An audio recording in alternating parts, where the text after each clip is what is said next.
삼성전자가 전 세계 시장에서 돌풍을 일으키고 있는 갤럭시 S23을 앞세워 애플의 텃밭인 일본 시장 공략에 나섭니다. 8년 만에 갤럭시 대신 삼성 로고를 달고 정면 승부를 펼치기로 했습니다. 시멘트 부족 사태가 이어지면서 전국 곳곳의 건설 현장이 멈춰서고 있습니다. 정부는 시멘트 설비 가동률을 최대한 유지하고 수출 시기를 조정해 물량 확보에 나서기로 했습니다. 강성부 대표가 이끄는 사모펀드 KCGI가 DB하이텍 지분을 7% 넘게 사들이며 단숨에 2대 주주가 됐습니다. 최대 주주 지분율이 최대 17%에 불과한 취약한 지배구조를 노렸다는 분석이 나오고 있습니다. 1분기 실적 발표가 임박한 가운데 통신 3사 가운데 KT만 영업이익이 줄어들 것이란 전망이 나오고 있습니다. 지난해 말부터 이어진 차기 CEO 선정 논란 속에 경영 공백의 여파가 실적에 반영된 것으로 보입니다.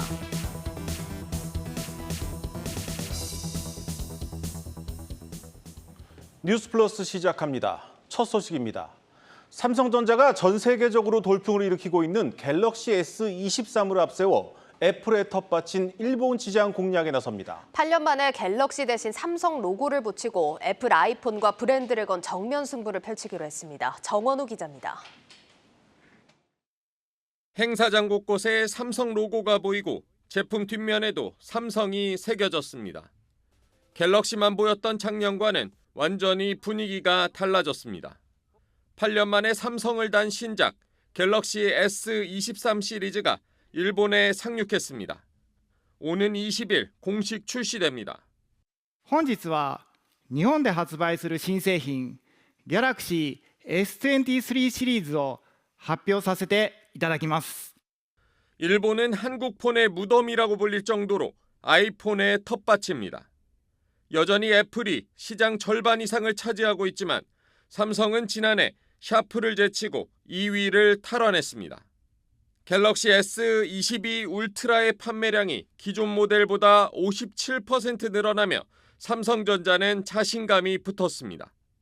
최근 한일 관계 개선과 샤프, 소니 등 안드로이드 계열 스마트폰의 약진 분위기를 타고 S23 시리즈도 정면 돌파를 택했습니다.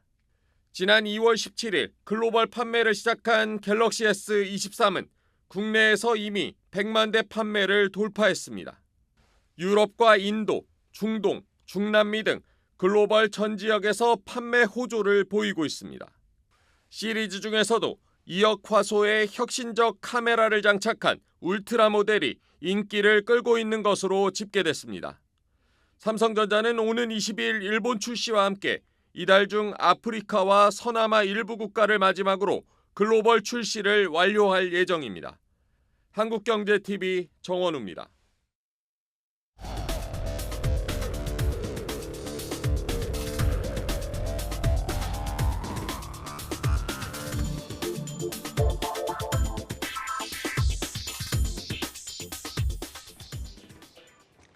최근 전국 곳곳의 건설 현장들이 시멘트를 구하지 못해 멈춰서는 사태가 벌어지고 있습니다. 공사장 절반이 멈춰섰다는 얘기까지 나오는 상황입니다. 말 그대로 시멘트 대란인데 사태가 심각해지자 정부가 수출 물량을 내수로 돌리는 긴급 대책까지 내놨습니다.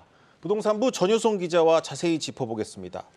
전 기자, 먼저 이제 이 시멘트 대란이 좀 얼마나 심각한 상황입니까? 네, 시멘트가 부족한 현상은요. 올해 초부터 조금씩 조짐이 보이더니 이번 달 그리고 3월 달에 들어서 좀 심하다는 분석이 나오고 있습니다. 대한건설협회 조사에 따르면 3월 말 기준 전국 154곳의 공사 현장 중에서 98곳에서 시멘트를 구하지 못해서 어려움을 겪고 있었습니다. 오늘 저도 현장을 한 곳 다녀왔는데요. 이곳에서도 시멘트 수급이 불안정해서 한 번에 그러니까 며칠 사이에 진행해야 될 공사를 여러 단계로 쪼개서 진행을 하고 있었습니다. 당연히 공사도 지연이 되겠죠. 예. 그리고 비용 부담 역시 크게 늘었는데요. 기존에는 시멘트 가격이 톤당 10만 원 아래였거나 10만 원대였는데 시멘트 가격이 현재 12만 원 선까지 올랐습니다. 그리고 서울에서 이렇게 공사를 하는 경우에는 차량이 한 번 오가는데 이제 도심지를 오가다 보니까 시간이 오래 걸리거든요. 그러다 보니까 차량 한 번이 들락날락할 때마다 6만 원씩 운송료를 더 내야 하는 상황인 겁니다. 예, 그러니까 절반 이상이 지금 시멘트 수급에 어려움을 겪는다면 상황이 상당히 심각하다는 얘기가 될 텐데 우리나라는 시멘트 생산량이 많은 나라 중에 하나라고 하거든요. 근데 왜 이렇게 부족한 현상을 겪는 겁니까? 네, 크게 크게 두 가지 축으로 나눠볼 수 있을 것 같은데 시기적인 것과 정책적인 부분입니다. 예. 먼저 시기적인 부분부터 살펴보겠습니다. 첫 번째 이유로 꼽히는 거는 지난해 11월 화물연대 파업으로 2월된 그러니까 늘어졌던 공사 물량이 많았던 게 이제 다시 최근 들어서 많이 공사가 이루어지고 있는 겁니다. 예. 건설 공사는 순차적으로 이루어지다 보니까 한 단계만 멈춰서면 뒷공정도 당연히 완전히 멈춰서게 됩니다. 화물연대 파업 기간은 작년 28일이었는데 그만큼 공정이 늦춰진 거죠. 그리고 올해 들어서 조금 새해 들어서 좀 날씨가 빨리 풀렸다는 느낌을 받았잖아요. 예.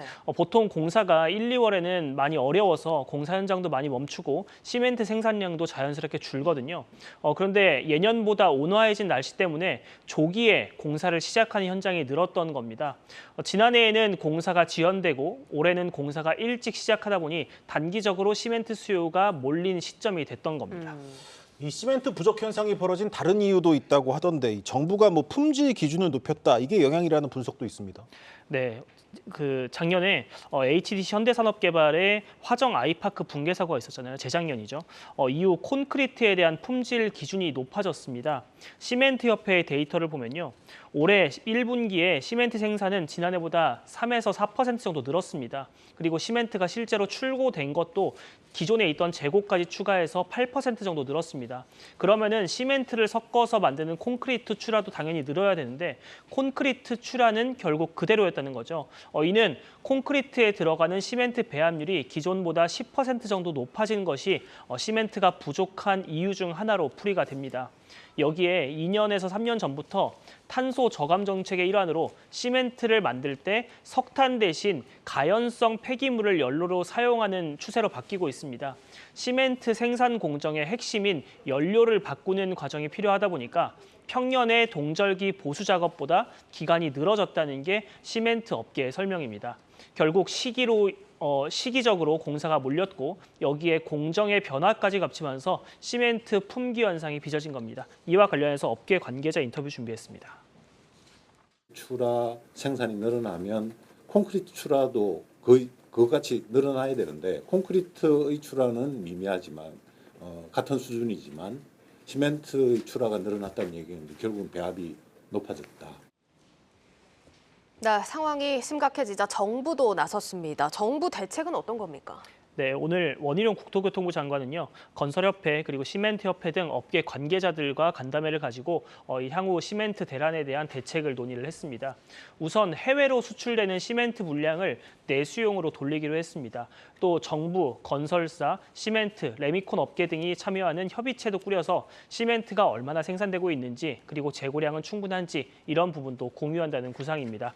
이와 관련해서 오늘 원희룡 국토교통부 장관의 간담회에서 얘기를 들어보겠습니다. 당장의 이 공급난을 타개할 수 있도록 저희들이 가능한 모든 방법을 동원하겠습니다만은 시멘트 업체에서도 생산량을 좀 최대로 늘려서 이 수급 문제가 장기화되지 않도록 협조를 많이 부탁을 드리겠습니다. 네, 업계에서는 시멘트 수급이 안정되는 시기로 4월 말을 예상했는데요. 현재 시멘트 생산 설비, 킬른이라고 하는데 이게 전국에 36기가 있는데 지난달까지 11개에서 12기 정도가 보수 진행 중이었습니다. 지금은 대부분 보수리가 마무리가 됐고요. 다음 주나 다다음 주부터 성수기 수준의 생산에 나서고 그리고 아까 말씀드렸던 수출 물량을 내수로 돌린 것까지 합한다면 시멘트 대란은 4월 말 5월 초면 안정세를 찾을 수 있다는 분석입니다. 예, 그런데 이 시멘트 대란 덕분인가요? 이제 가격 주도권이 시멘트 회사 쪽으로 좀 기울면서 오히려 좀 주가는 오르고 있습니다. 네, 실제로 시멘트 가격이 10%에서 20% 정도 오르기도 했고요. 이를 기반으로 해서 시멘트 관련주는 지난달 초를 기점으로 많게는 30% 정도 단기에 급등했습니다. 건설사 주가가 지지부진한 것에 비해서는 대조적인데요. 보통 건설 경기가 좋고 건설 수주량이 충분한 데다가 착공 실적이 어느 정도 됐느냐에 따라서 건설주 그리고 시멘트주는 함께 오르는 경향이 있습니다. 그런데 건설주는 주춤한데 시멘트주는 급등하는 이례적인 상황이 빚어진 거죠. 문제는 건설 경기 자체는 여전히 부진하다는 지표가 이어지는 상황입니다. 실제 한 연구원 자료에 따르면요. 3월 건설 경기 지수는 72.2포인트로 기준선인 100을 크게 밑돌고 있습니다. 신규 수주 지수는 이보다 더 낮은 70선을 기록해서 최근 4개월 중에서 가장 낮았고요. 결국 시멘트 대란이라는 이슈로 급등한 주가는 이 이슈가 사라짐과 동시에 급락할 가능성도 높습니다. 이 부분은 투자에 유의해야 될 부분으로 꼽힙니다. 네, 잘 들었습니다. 부동산부 전효성 기자였습니다.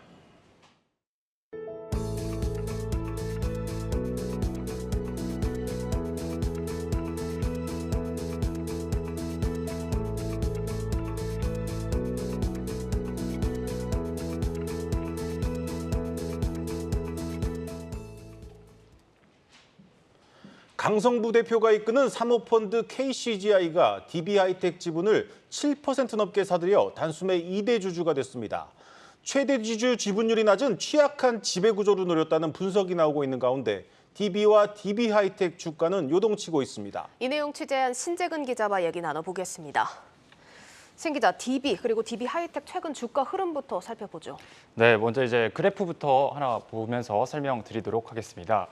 이 그래프가 이제 곧 나올 텐데요. 그 KCGI 지분 나옵니다. KCGI 지분 매입이 본격화한 이 지난달 24일부터 오늘까지 DB와 DB하이텍 주가 흐름입니다. DB하이텍 주가는 이 기간 60% 가까이 급등했습니다. 같은 기간 모회사 DB 주가 역시 45%나 뛰었습니다. 심지어 DB는 오늘 12% 넘게 올랐습니다. KCGI가 DB그룹의 약한 고리인 지주사 전환 이슈와 경영권 분쟁 조짐을 간파하고 캐스팅 보트를 행사할 가능성이 제기되면서 주가가 큰 폭으로 오른 겁니다. 여기서 눈여겨볼 점은 KCGI가 취득한 DB하이텍 지분이 7.05%나 된다는 점인데요. 이 KCGI는 DB와 국민연금에 이어서 단숨에 DB하이텍 3대 주주 자리에 올랐습니다. 최대 주주인 DB와의 지분율 격차는 거의 없습니다. 그런 점에서 앞으로 이 KCGI가 적극적인 목소리를 행사할 것으로 보입니다. 근데 이 DB그룹은 최근 이제 DB의 지주사 전환 문제가 화두로 떠오르고 있지 않습니까? 일단 뭐 지주사 전환 요건은 갖추고 있는 겁니까? 네, 그렇습니다. 이 공정거래법에 따르면 자산 총액이 5천억 원 이상이고 이 보유한 자회사의 지분 가치가 이 자산의 50%를 넘는 회사는 2년 안에 지주사로 전환해야 하는 의무를 갖게 됩니다. 지주사 요건을 갖췄는지 판단하는 기준 시점은 매년 말입니다. 일단 지난해 말 기준으로 봤을 때는 DB는 지주사 요건을 충족하지 못했습니다. 작년 말 기준 자산 총액이 4,100억 원으로 5천억 원 미만이기 때문입니다. 네. 그러나 이제 취재를 해보니까 현 시점에서는 지주사 요건을 갖춘 것으로 파악이 되고 있습니다. 다른 자산 변동이 없다고 가정했을 때 최근 DB하이텍 주가 급등으로 인해서 DB의 자산 총액은 6천억 원을 돌파한 것으로 추정이 됩니다. 지분 20% 미만을 보유하고 있는 경우 주가 상승으로 상장그룹사 지분 가치가 늘어나면 모회사의 자산 총액도 덩달아 커지기 때문입니다. DB는 DB하이텍 지분 12.4%를 보유하고 있습니다. 여기에 DB 자산에서 차지하는 DB하이텍의 지분 가치는 66% 정도로 평가가 되는데요. 지주사로 전환해야 하는 기준을 모두 충족한 셈입니다. 만약 올해 말에도 해당 요건을 충족하면 DB는 2025년까지 지주사 전환을 마무리해야 합니다. 이 경우 지주사가 되는 DB는 그룹사 DB하이텍 지분을 의무적으로 30% 이상을 확보를 해야 합니다. 현재 지분율이 12.4% 정도인 걸 감안을 했을 때 추가로 최소 18% 정도의 지분을 매입해야 하는 상황입니다. 회사 입장에서는 막대한 자금이 소요가 되기 때문에 다소 부담으로 작용할 수 있는 대목인데요. DB의 추가 지분 매입에 따른 주가 상승이 예상되는 만큼 KCGI는 이 지점을 공략하려는 의도가 담긴 것으로 해석됩니다. 그리고 여기에 설상가상으로 DB 같은 경우는 가족 간 경영권 분쟁 가능성까지 흘러나오고 있습니다. 어떤 상황입니까? 쉬운 이해를 돕기 위해서 제가 또 CG 하나를 준비해봤습니다.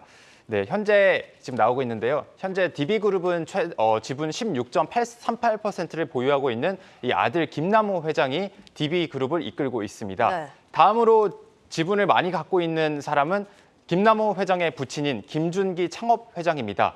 지분 15.91%를 보유하고 있습니다. 김남호 회장과 지분율 차이가 1%포인트도 채 나지 않죠. 그렇네요. 네, 김준기 창업회장은 지난 2017년 불미스러운 일로 경영일선에서 물러났는데 이례적으로 지난해 말 DB 지분을 4%가량 추가 취득하면서 그 배경이 주목받고 있습니다. 아버지 김준기 창업회장이 추가 지분을 취득하는 과정에서 아들 김남호 회장과 불화가 있었다는 얘기도 나돌고 있습니다. 김준기 창업회장이 DB 지분을 추가로 취득할 가능성도 열려 있다는 이야기도 나오고 있는데요. 김남호 회장은 DB하이텍 지분이 없는 반면 김준기 창업회장은 DB하이텍 지분 3.6%를 보유하고 있는데 이를 DB 주식과 맞교환하면 DB의 최대 주주 자리에 오를 수 있기 때문입니다.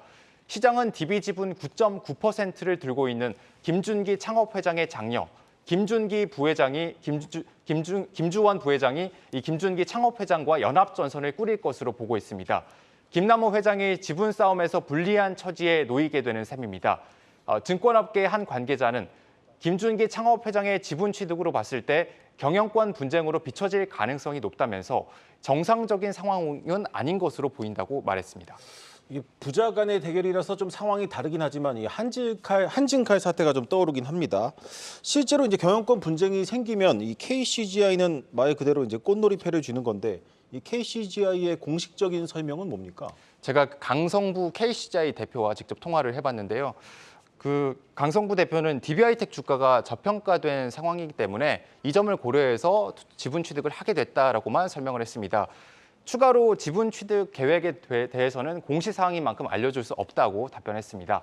다만 증권가에선 만에 하나 DB그룹 내 가족 간 경영권 분쟁이 현실화하면 KCGI가 국민연금과 함께 캐스팅 보트를 줄 것으로 예상합니다. DB 지분 구조를 보더라도 김남호 회장이 압도적으로 앞서고 있다고 볼 수 없고 김남호 회장은 DB하이텍 지분을 보유하고 있지 않기 때문입니다. 이 때문에 일각에선 김남호 회장 측이 KCGI와 손을 잡을 것이라는 전망까지 나오고 있습니다. 이렇다 보니 제2의 한진칼이라는 얘기도 나오고 있는 겁니다. 결과적으로 경영권 싸움 과정에서 KCGI의 역할이 높아질 수밖에 없습니다. 알겠습니다. 이렇게 이슈 정리를 해봤는데 그러면 DB 그리고 DB하이텍을 보유하고 있는 개인 투자자라면 앞으로 좀 어떻게 하는 게 좋을까요? 증권가에서는 이 DB하이텍의 주가 급등이 이 업황과 무관하게 올랐기 때문에 언제든 급락이 나올 수 있다고 우려를 하고 있습니다. 예. 또 DB의 지주사 전환이 순조롭게 이루어지지 않을 확률이 높다는 분석인데요. 지주사로 전환하는 데까지 최소 2년의 시간이 걸리는데 이 과정에서 주가가 하락해 지주사 전환 요건을 또 못 갖출 수 있기 때문입니다. 지난 2021년에도 지주사 전환 기대에 주가가 급등한 바 있는데 결과적으로 지주사 전환이 늦어지면서 주가가 급락했습니다. DB 역시 경영권 분쟁에 따른 표대결 기대에 주가가 단기간에 과도하게 오른 만큼 증권간의 투자에 신중해야 한다고 조언합니다. 예, 여기까지 듣겠습니다. 증권부 신재근 기자였습니다.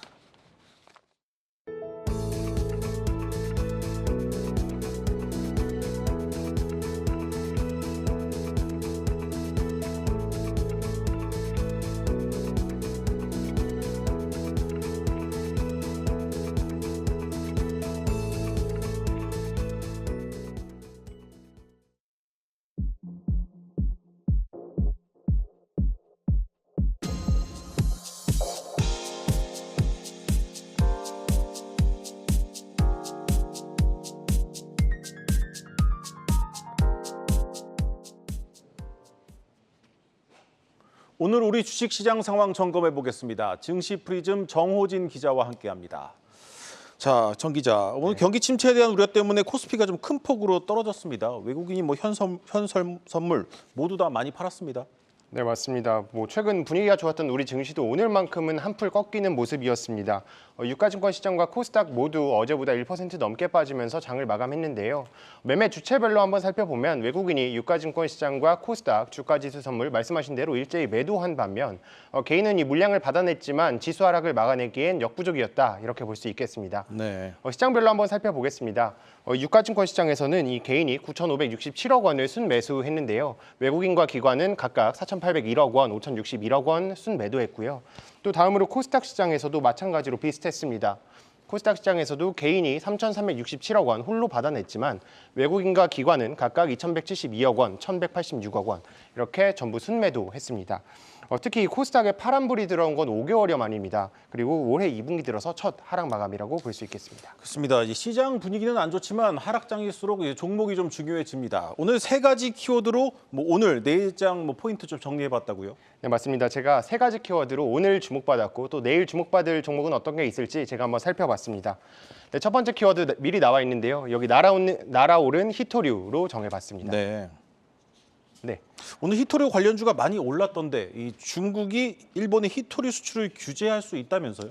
네, 맞습니다. 중국 정부가 일본을 상대로 히토류 자석이랑 또 관련 기술을 이 수출을 금지하는 방안을 검토 중이다. 이런 보도가 나왔습니다. 네. 보시는 것처럼 일본 요미우리 신문에서 이런 보도가 나왔고요. 이에 대해서 마스노 일본 관방장관도 영향력을 주시하고 있고 이 주요 광물의 공급망을 강화하기 위해 노력하고 있다. 이렇게 답변했습니다. 왜냐하면 지금 이 중국의 이 히토류에 관련된 이 점유율 같은 경우에 80% 이상입니다. 때문에 영향이 클 것이라는 전망이 나오고 있는데요. 상황이 이렇다 보니까 국내 기업들이 수혜를 볼 수 있지 않겠느냐 이런 기대감에 이 관련주도 일제히 상승하는 모습입니다. 오늘 같은 경우에 유니온이나 뭐 관련 히토류 관련 주의 주가가 상당히 많이 올랐습니다. 유니온, 현대 BNG 스틸 같은 경우에 이렇게 상한가 오늘 기록했고요. 유니온 머터리얼 같은 경우에도 24.79% 상승하는 모습 보였습니다. 네, 유니온과 유니온 머터리얼 어떤 회사인지 설명드리면요. 유니온 같은 경우는 이 유니온 머터리얼의 모회사입니다. 그리고 유니온 머터리얼 같은 경우는 히토류의 대체 소재로 주목받고 있는 이 페라이트 마그네트 이런 소재를 생산하는 업체고요. 네. 그리고 현대 BNG 스틸 같은 경우에는 지난해 이 국내에서 히토류 연구 자석을 생산하는 업체가 있습니다. 이 성림 첨단 산업이라는 곳인데 이곳의 지분 16%를 사들인 업체입니다. 네, 그렇다면 이제 다음 두 번째 키워드 보겠습니다. 네, 제가 두 번째 키워드는 빠밤. Like Crazy로 준비했습니다. 이게 이제 BTS 멤버 지민의 노래 제목 아닙니까? 이게 네, 그렇습니다. 오늘 뭐 빌보드 차트 1위에 올랐다는 소식도 들었는데. 네, 맞습니다. 네. 지민의 노래 Like Crazy는요, 현지 시간으로 지난 3일 이 빌보드 차트 1위에 올랐습니다. 근데 이게 지금 우리나라 K-팝 그룹 중에는 가장 처음으로 오른 것으로 지금 보여지고 있고요.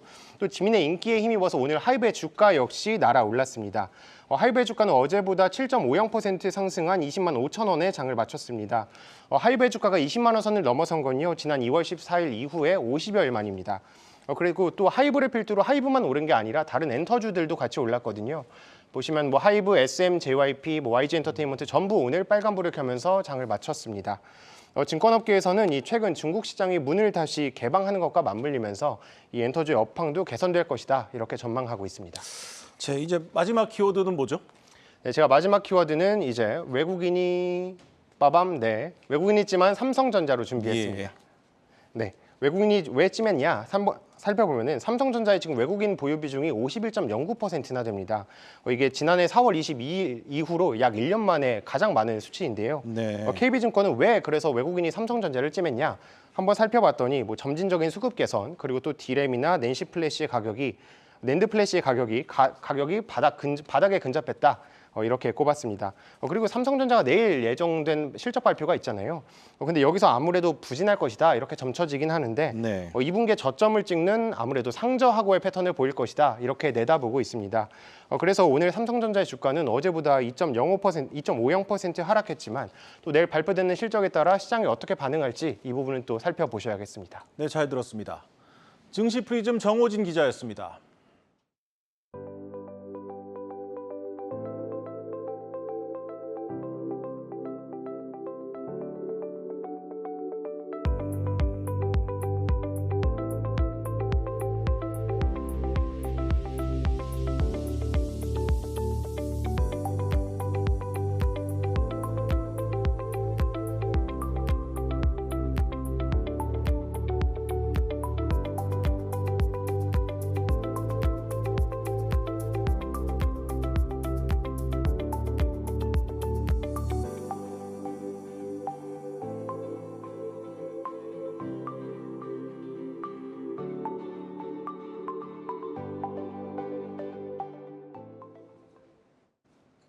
새로운 CEO를 구하지 못한 KT의 경영 공백이 현실로 나타나고 있습니다. 그동안은 불확실성이었다면 이제는 실적이 말해주고 있습니다. 산업부 박혜린 기자와 자세한 내용 짚어보겠습니다. 올해 1분기에 통신 3사 중에 KT만 역성장을 할 것이라는 전망이 나오는데 KT는 사실 좀 안정적인 회사인데 이게 경기 방어주 체면이 말이 아닙니다. 네, 그렇습니다. 증권가에서 추정한 1분기 KT 실적부터 보여드리겠습니다. 영업이익과 순이익이 전분기 대비 각각 11.21%, 4.67% 하락한 것으로 추정되죠. 반면 같은 기간 SK텔레콤과 LG유플러스는 각각 7%, 9% 가까이 영업이익이 늘어난 것으로 예상되고 있습니다. 통신 3사 중 유일하게 KT만 뒷걸음을 친 겁니다. KT 측은 이에 대해서 지난해 1분기 자산 매각에 따른 일회성 이익이 있었기 때문에 역기저 효과가 발생한 것이라고 설명했지만 했지만 증권가에선 경영 공백으로 인한 불확실성을 주된 원인으로 꼬집습니다. 네. 경영 공백으로 인한 불확실성은 급변하는 ICT 환경 하에서 치명적이기 때문에 기업 가치에 매우 부정적이고 또 새 대표가 선임된다고 하더라도 전임 대표 체제의 성과 지우기에 나설 수 있기 때문에 이 디지코 전략의 연속성이 보장되기 어렵다는 분석입니다. 또 3년마다 CEO 불확실성이 고질병처럼 KT를 괴롭힐 가능성도 제기되기에 증권가에선 CEO 선임 절차 자체가 KT의 매력을 낮춘다고 평가하고 있습니다. 증권가에서 이렇게 냉정한 평가를 쏟아내면서 KT의 목표 주가를 하향 조정하는 추세입니다. 또 KT의 연간 영업이익 예상치도 6개월 전보다 약 8% 정도 낮췄는데 이제 1분기가 막 지난 시점이니까 추후 실적 눈높이를 더 내릴 수 있다는 점까지 염두에 둬야 합니다.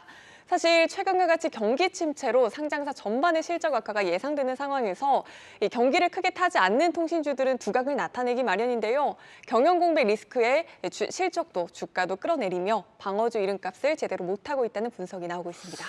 예전에는 이제 KT 좋아요만 외치던 증권사들도 좀 돌아서는 분위기인데 이 경영 공백이 이제 숫자로 나오고 있는 상황인데 이 KT의 새 CEO는 도대체 언제 선임되는 겁니까?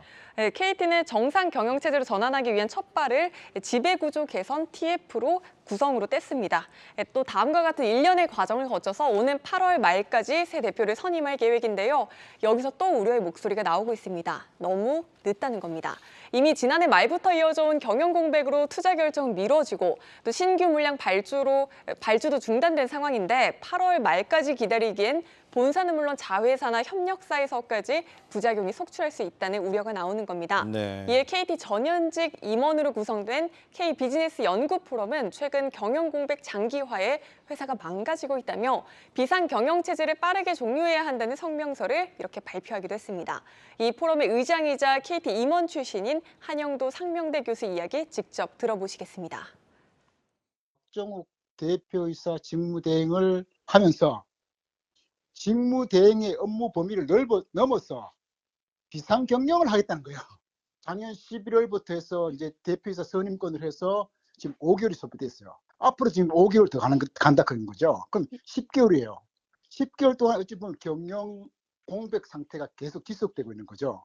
그러다 보니까 회사 내부적으로도 이제 조직 개편이라든가 그에 맞게 지금 임원 인사라든가 뭐 큰 거래에 대한 어떤 계약이라든가 이런 부분 전혀 못하고 있어요. 자회사도 지금 이제 올 수도 있는 거죠. 시간만 계속 끌고. 그럼 회사 가치는 더 떨어지고 서비스는 더 고객이라는 이에 대해서 레퓨테이션이 더 떨어지고 이렇게 회사가 더 망가지는 거죠. 사실은 굉장히 안타깝게 보고 있죠. 네, 정리하자면 지배구조 개선 등의 문제는 새 대표와 이사진이 맞는 게 맞으니까 일단 하루빨리 대행 체제를 끝내야 한다는 주장입니다. 이 새 CEO 선임이 거의 9월입니다. 이게 올해가 3분의 2나 지난 시점인데 좀 늦긴 합니다. 이 새 CEO가 취임하고 뭐 업무 익히고 뭐 그러면 이제 올해 다 넘어가게 생겼습니다. 네, 맞습니다. 문제는 이 새 대표가 8월 말에 선임이 되더라도 정상적인 경영 활동은 해를 넘길 것이란 점입니다. 임명을 요구한 KT 담당 애널리스트는 TF를 꾸리더라도 결과적으로 정부 개입하에 중대사가 결정될 것이라며 KT의 성장성에 대해 회의적인 모습을 보였습니다. 들어보시죠.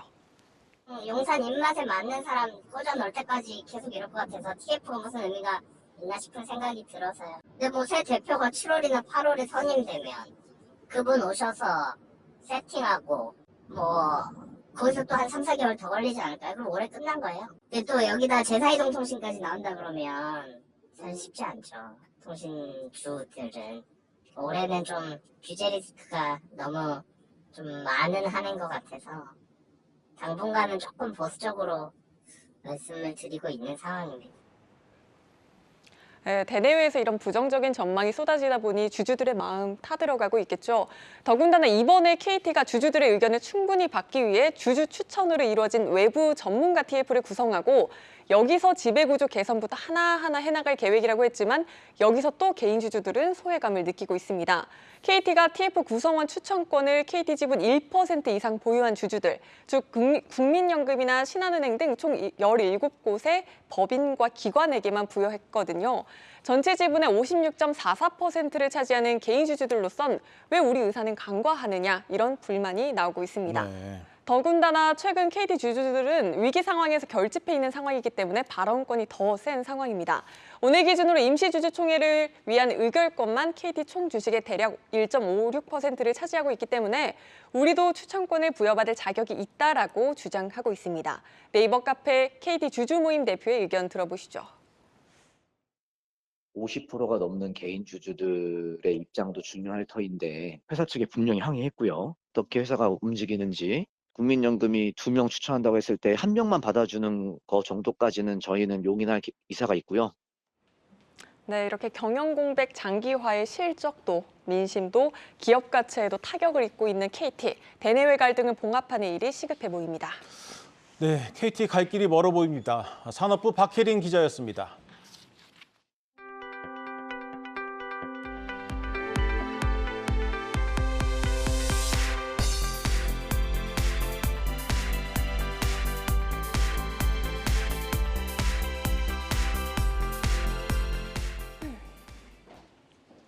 부동산 시장의 침체는 여전하지만 주식시장에서 건설주들의 분위기는 사뭇 달라지고 있습니다. 건설주들의 반등 움직임이 뚜렷한 가운데 특히 해외 플랜트 사업에 강점이 있는 삼성 엔지니어링이 증권가의 주목을 받고 있습니다. 박승환 기자입니다. 국내 28개 건설사로 구성된 KRX 건설지수가 올해 들어 꾸준한 상승세입니다. 최근 한 달에만 9% 가까이 올랐습니다. 부동산 침체에 대한 걱정이 누그러진 덕분이란 분석인데 증권가가 주목하는 기업은 삼성 엔지니어링입니다. 최근 3개월 주가는 차근차근 가격을 높여나갔고 이 기간 상승률만 26.9%, 어제는 52주 신고가를 기록했습니다. 이 정도 주가 수준을 보여준 것은 지난 2014년 11월이 마지막입니다. 실적 전망도 밝은데 지난 1분기 매출은 지난해 같은 기간 대비 16% 늘고 연간으로도 역대 최고치가 예상됩니다. 특히 1분기 잠잠했던 수주 소식이 2분기부터 다시 들려올 것이란 기대가 실적과 주가를 모두 끌어올리고 있습니다. 이슬람의 종교식 라마단이 오는 22일 끝나는 만큼 중동을 중심으로 다양한 사업 논의가 본격화할 전망입니다. 우선 전체 30억 달러 규모의 사우디 아미랄 프로젝트 패키지를 비롯해 요르단, 알제리 등 현장에서 상반기 내에 사업자를 선정해 발표합니다. 상당수 결정만 앞둔 사업들이 수의 계약으로 진행돼 경쟁 부담이 없는 프로젝트이거나 이미 기본 설계에 들어가 설계, 조달, 시공 사업권을 확보한 경우여서 추가 수주 확보는 시간 문제라는 평가입니다. 라마단 기간에서는 이슬람 국가에서는 일을 잘 안 하거든요. 주택 사업에 대한 리스크가 없고요. 삼성전자도 그렇고 바이오로직스도 그렇고 투자를 많이 하기 때문에 그런 부분에 좀 수혜를 볼 수 있는. 다만 장기간 이어진 주가 상승으로 이제는 오히려 밸류에이션의 부담으로 작용하는 상황. 변동성이 커진 유가와 중동의 지정 확정 리스크가 여전한 만큼 추가 매수를 고민하는 투자자라면 2분기 수주 결과 확인이 필요하다는 조언입니다. 한국경제TV 박승환입니다. 한때 미우놀이로 취급받았던 GS 리테일의 호텔 사업이 본격적인 성장 궤도에 오르면서 편의점을 잇는 주력 사업으로 부상하고 있습니다. 전체 영업이익의 30%를 호텔 사업에서 낼 정도라고 하는데 올해는 투자도 2배 이상 늘릴 계획입니다. 신선미 기자가 보도합니다. GS 리테일이 운영하는 파르나스 호텔이 용산역 도보 3분 거리에 새 비즈니스 호텔을 여는 등 나인트리를 빠르게 확장하고 있습니다. 파르나스 출신의 총 주방장과 식음 전문가들을 영입해 기존 비즈니스 호텔과 차별화하고 객실의 10%를 스위트로 구성해 다양한 고객층을 공략한다는 계획입니다. 코로나 이후에 저희 나인트리 프리미어 록하우스 용산 호텔을 오픈하는 이 시점에 저희 객실 점유율도 굉장히 높고 연회 및 그리고 행사들 굉장히 많이 예약이 있습니다.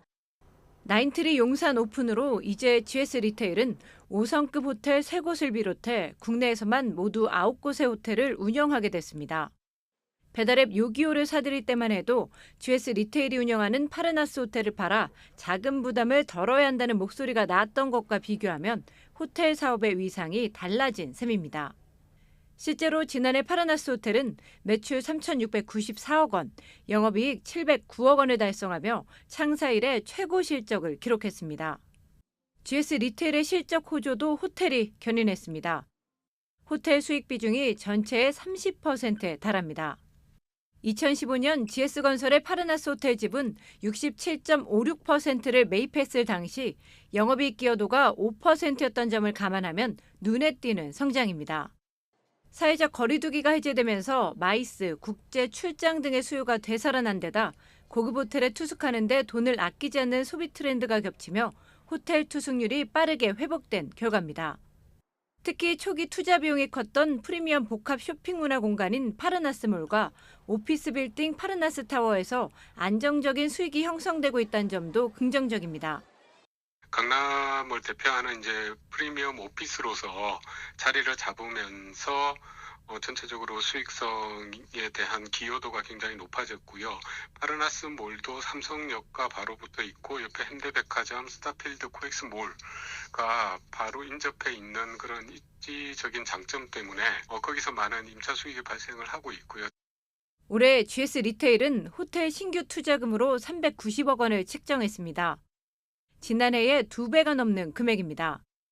내년에는 나인트리 2곳을 추가 오픈함과 동시에 호텔 설비 투자를 올해보다 확대해 인터컨티넨탈 서울 코엑스 리모델링을 추진한다는 방침입니다. 한국경제TV 신선미입니다. 동남아를 기반으로 한 이커머스 업체 Q10이 티몬에 이어 위메프까지 인수하면서 몸집 불리기에 나섰습니다. 네이버와 쿠팡, 신세계, 3강 체제로 굳어진 국내 이커머스 시장에 4강 체제로 변모할지 관심이 쏠리고 있습니다. 유호성 기자입니다. 싱가포르에 본사를 둔 이커머스 업체 Q10이 국내 1세대 이커머스 위메프의 경영권을 인수했습니다. 앞서 티몬과 인터파크 커머스 인수에 이어 벌써 세 번째 M&A입니다. 이로써 Q10은 국내 이커머스 시장 점유율을 10% 정도로 끌어올리게 됐습니다. 네이버, 쿠팡, 신세계그룹에 이은 4위권입니다. Q10의 이딴 인수는 국내 이커머스 시장의 지각 변동을 예고하고 있습니다. 당장 업계에선 G마켓을 창업하며 국내 이커머스 시장을 선도했던 구영배 Q10 대표의 경영 능력과 동남아를 기반으로 미국과 유럽 등 11개국의 물류 인프라를 운영하는 계열사 Q익스프레스와의 시너지가 날 것이란 전망이 나옵니다. Q10도 각기 다른 이커머스 3인방 인수를 통해 국내 이커머스 시장 장악력을 키울 수 있을 것으로 기대하고 있습니다.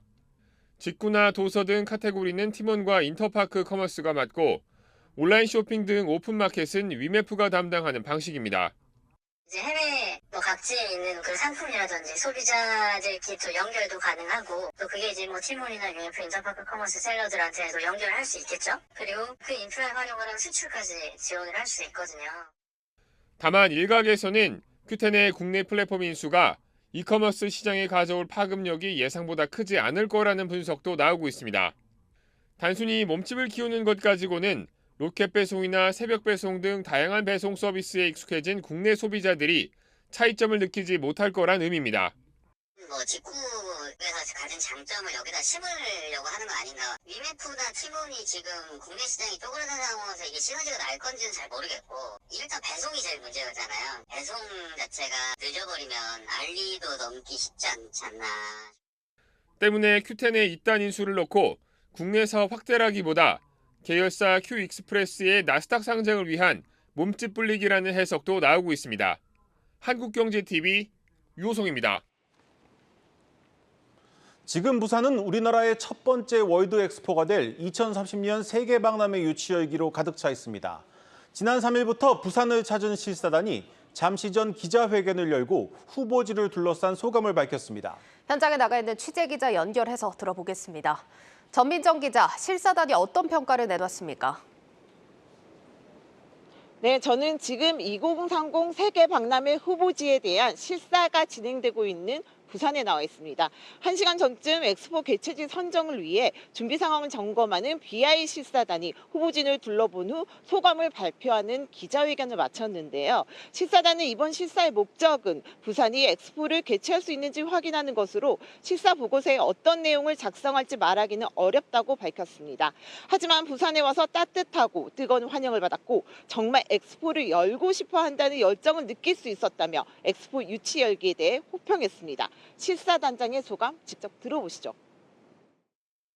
Busan has everything that it takes to host a World Expo. Thank you. 네, 실사단은 어제 체험한 에어택시라 불리는 도심 항공 모빌리티에도 찬사를 보냈는데요. 지상에서의 교통이 하늘로 바뀔 수 있는지 궁금하다. 아주 흥미로운 기술이다라고 소감을 밝혔습니다. 또 기후변화라는 주제에 대해서도 높게 평가하며 향후 더 심오하게 다뤘으면 좋겠다는 조언도 내놓습니다. 박형준 부산시장은 기자회견에서 이번 실사는 준비된 부산을 확실하게 보여드린 후회 없는 실사였다고 자평하며 부산에 대한 좋은 평가를 당부했습니다. 네, 실사단이 기자회견에서도 밝혔지만 부산 엑스포 예정 부지를 둘러보면서 우리나라의 첨단 기술을 또 체험했다고 하죠. 실제 반응은 어땠나요?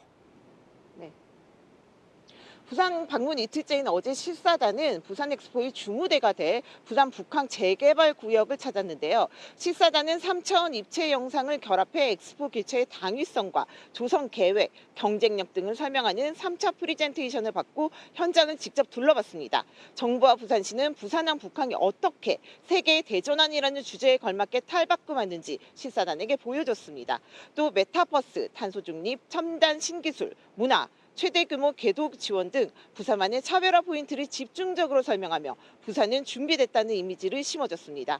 부산이 엑스포 개최지로 선정되면 UAM이 북한과 가덕신공항 사이를 오가게 되는데요. SK텔레콤이 만든 체험 부스에서 실사단은 거대한 드론 형태의 UAM 기체에 탑승해 VR 고글을 쓰고 2030 북한의 미래를 구현한 호남 형식을 직접 체험하는 시간을 가지기도 했습니다. 체험을 마친 실사단원들은 연진 엄지를 들어 보이며 만족감을 나타냈고요. UAM의 이동 속도나 충전 시간 등에 대해 열정적으로 질문하는 모습을 보이기도 했습니다. 네, 지금 부산 현지에서 특히 기업들의 유치 지원 열기가 뜨겁다고 들었습니다. 현장 분위기는 어떻습니까? 네, 실사단장은 세계박람회 개최를 유치하기 위한 중요 채점 요인에 기업과 시민들의 지지도 포함된다고 밝혔는데요. 실제 부산에 와보니 기업들의 뜨거운 유치 지원 열기가 느껴졌습니다. 삼성전자는 엑스포 유치를 응원하는 대형 현수막을 부산 곳곳에 내걸었고요. 부산역 대합시 전광판과 김해국제공항 대형 TV 등을 통해 LG전자의 부산 엑스포 유치 기원 광고가 방영되고 있었습니다. 또 현대차는 실사단의 제네시스 G80 전기차 모델 등을 이동 차량으로 지원하며 부산의 탄소 중립 엑스포 강점을 내세우기도 했습니다. 실사단은 오늘 저녁 유치기원 불꽃쇼를 마지막으로 닷새간의 숨가빴던 공식 일정을 마무리하고 내일 김해공항을 통해 출국합니다. 지금까지 부산 엑스포 유치 현장에서 전해드렸습니다. 조금 더 자세한 내용 경제부 임동진 기자와 얘기 나눠보겠습니다. 임 기자, 네. 우리나라가 그동안 대전 엑스포, 여수 엑스포도 유치한 적이 있는데 이 부산 엑스포는 뭐가 좀 다른 겁니까? 네, 이 엑스포라는 거는 이 각 나라의 문화 또 산업을 이 과학기술 성과를 자세하게 소개하는 국제 행사입니다. 하나의 특정 주제를 전문으로 하는 이 전문 박람회와 2개 이상의 광범위한 분야의 발전 과정 전체를 주제로 하는 세계 박람회로 구분되는데요. 우리가 익숙한 1993년의 대전 엑스포나 2012년 여수 엑스포는 전문 박람회에 속합니다. 세계 박람회는 5년마다 열리고 월드컵, 올림픽과 함께 3대 국제 행사로 꼽히는데요. 인류의 업적과 미래에 대한 전망을 살펴보고 또 현재 전 세계가 직면한 문제 해결책을 모색하는 경제, 문화 올림픽이라고 볼 수 있습니다. 2030년 부산 엑스포를 유치하게 되면 세계 12번째, 아시아에서는 4번째 세계 박람회 개최국이 되고요. 올림픽과 월드컵에 이어 3대 주요 국제 행사를 모두 개최한 7번째 나라가 되는 셈입니다. 아무래도 전 세계에서 엑스포를 보러 오는 만큼 이 경제적 효과에 대한 기대가 아주 큰 것 같습니다. 네, 부산 엑스포를 유치하게 되면 2030년 5월부터 10월까지 이렇게 열리게 되는데요. 정부는 160개국에서 3,480만 명이 다녀갈 것으로 예상하고 있습니다.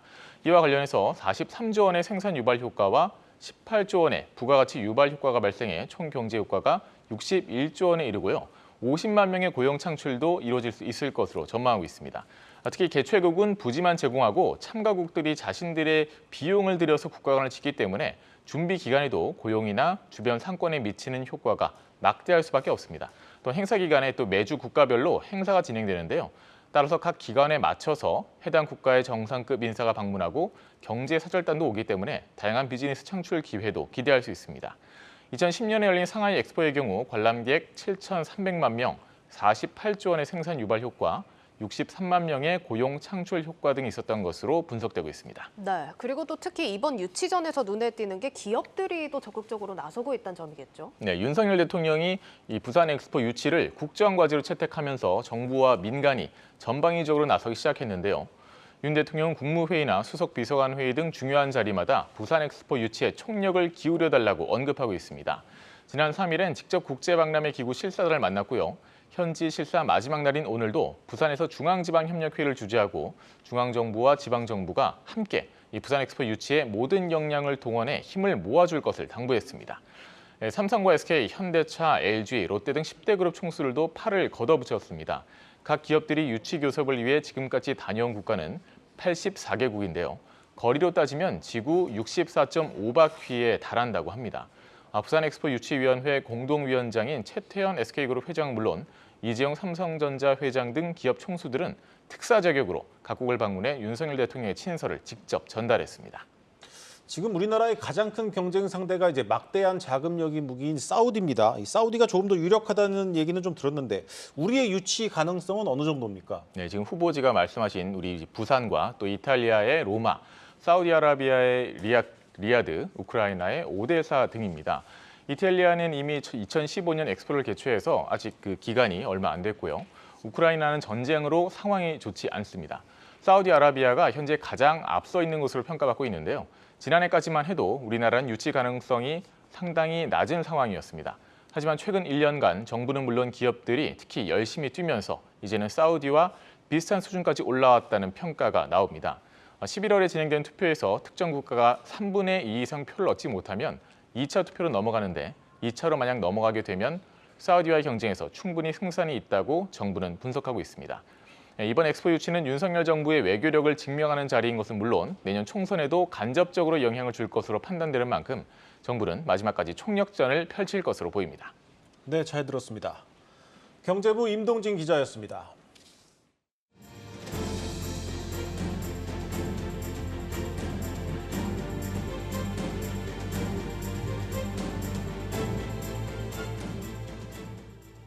The Hyundai Ioniq 6.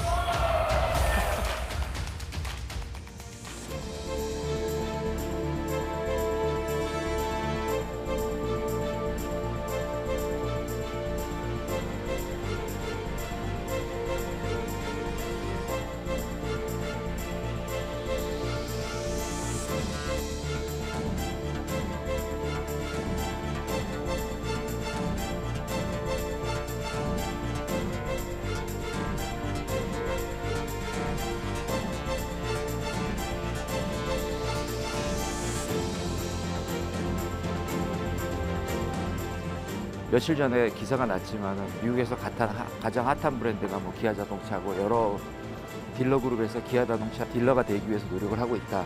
사실이에요.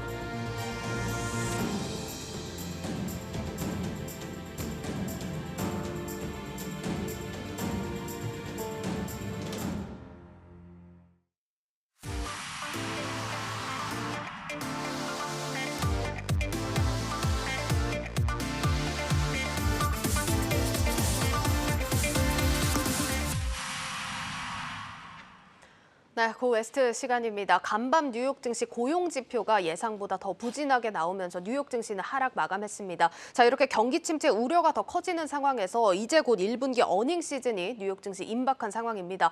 어떤 상황인지 지금 박찬희 기자와 함께 짚어보겠습니다. 박 기자, 일단 1분기 어닝 시즌 이게 구원 투수가 될지 아니면 또 다른 리스크가 될지 좀 지켜봐야 되겠는데 월가에서 어떤 분석 나옵니까?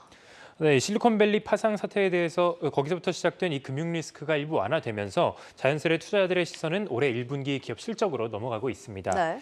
오는 10일부터 은행주를 시작으로 미국 증시 이 1분기 어닝 시즌이 본격화되는데요. 그러나 이 상황은 좀 녹록지 않은 상황입니다. 월가 전문가들은 S&P 500 기업의 이 1분기 주당 순이익이 전년 동기 대비 4.6% 하락할 것으로 예상하고 있습니다. 예. 이는 지난해 4분기 3.2% 하락에서 더 악화된 겁니다. 1분기 주당 순이익 전망치는 연초에만 해도 전년 대비 1.4% 늘어날 것으로 예상이 됐었지만 생각보다 경기 회복이 늦어지면서 하향 조정된 겁니다. 전문가들은 지난해 인플레이션 상승과 이 연준의 기준금리 인상으로 기업들의 고정 비용이 급증했고 또 이것이 이번 1분기 실적에 악영향을 줄 것이다라고 설명했습니다. 반면 매출은 전년 동기 대비 1.7% 증가할 것으로 전망이 되는데요. 매출 성장에도 불구하고 순이익이 감소하고 있다는 것은 인건비 등 이 고정 비용이 늘어났다는 것으로 해석할 수 있겠습니다. 네. 일각에서는 1분기 어닝 쇼크 이후 2분기 어닝 시즌 전까지 미국 증시가 연초에 상승분을 대거 반납할 수 있다라는 우려까지 나오고 있습니다. 네, 지금 뭐 경계감이 짙어지고 있는 시장이다 이렇게 볼 수 있겠는데 일단 전반적으로 전망은 좋지 않지만 그래도 호실적을 낼 거다라고 예상되는 종목들이 있지 않습니까? 월가에서는 어디를 추천하고 있을까요? 네, 크게 두 가지를 추천을 했는데요. 예. 대형 은행과 전기차 업종을 주목하라라고 이야기를 했습니다. 네. 대형 은행주는 최근 미국의 중소형 은행 파산 사태에 따른 반사이익 기대감이 호실적으로 이어질 것이다라는 설명이 나오고 있습니다. 블룸버그 통신은 이 내용의 정통한 소식통을 인용해서 실리콘밸리 은행이 파산한 직후 이 뱅크 오브 아메리카의 150억 달러, 한화 20조 원에 달하는 예금이 유입됐다라고 보도를 했습니다. 네. 그러면서 JP모건과 시티그룹, 웰스파고 등에도 이 다른 대형 은행도 수십억 달러가 예치됐다라고 덧붙였는데요. 전기차 기업들은 이 전기차 판매량 증가세에 힘입어서 호실적을 기록할 것이다라고 함께 이야기를 했습니다. 전기차 판매량은 매년 가파르게 늘어나고 있는 상황입니다. 올해 전기차 판매량 예상치는 전년 동기 대비 67% 늘어난 1,700만 달러에 달할 것으로 1,700만 대에 달할 것이다라고 전망이 되고 있습니다. 또한 미국 인플레이션 감축법 IRA에 따른 보조금 수혜도 함께 반영될 것이다라는 점도 긍정적인 상황인데요. 월가에서는 이 종목으로는 테슬라와 루시드 그리고 리비안을 수혜주로 제시했습니다. 테슬라의 경우 주당 순이익과 매출이 지난 분기 대비 감소할 것으로 보이지만 2분기 들어서 다시 반등할 것으로 예상이 되고 있고 네. 또 루시드와 리비안은 전기차 판매 호조에 힘입어서 1분기 호실적이 점쳐지고 있는 상황입니다. 전기차 기업들은 현지 시간 19일 테슬라를 시작으로 차례대로 실적을 발표할 상황입니다. 네, 대형 은행과 전기차 기업들 주목해 보시면 좋을 것 같습니다. 자, 이제 미국 증시 개장까지 또 얼마 남지 않았습니다. 이제 개장하는 뉴욕 증시 어떻게 흘러갈까요? 네, 먼저 선물 지수부터 살펴볼 필요가 있겠습니다. 전날 홀로 상승했던 다우 지수는 현재 보합권에서 거래되고 있고요. 예. S&P 500 지수와 나스닥 지수는 지금 소폭 하락하고 있는 상황인데요. 오늘 밤 주요 지표와 함께 이 주요 인사들의 연설이 예정돼 있어서 좀 시장의 경계감이 좀 짙은 모습입니다. 우리 시간으로 잠시 뒤 9시 30분경 주간 실업보험 청구자 수가 발표되는데요. 전주 대비 2,000명 늘어난 20만 명이 예상되고 있습니다. 이후 10시에는 크리스탈리나 게오르기에바 IMF 총재와 또 연준의 대표 매파 인사로 꼽히는 제임스 블라드 세인트루이스 연은 총재의 연설이 예정돼 있습니다. 게오르기에바 총재의 연설 같은 경우에는 전 세계 이 경제 성장률 전망치가 나오는지 확인해 볼 필요가 있겠고요. 네. 블라드 총재의 연설에서는 연준의 긴축 정책에 대해서 어떤 언급을 하는지 체크해 볼 필요가 있겠습니다. 만약 실업보험 청구자 수가 예상보다 많거나 두 인사의 연설에서 경기 침체 혹은 매파적 발언이 나온다면 오늘 미국 증시는 하방 압력을 받을 수밖에 없겠습니다. 네, 여기까지 듣겠습니다. 글로벌 콘텐츠부 박찬희 기자였습니다. 저희 뉴스플러스가 준비한 소식도 여기까지입니다. 여러분 고맙습니다.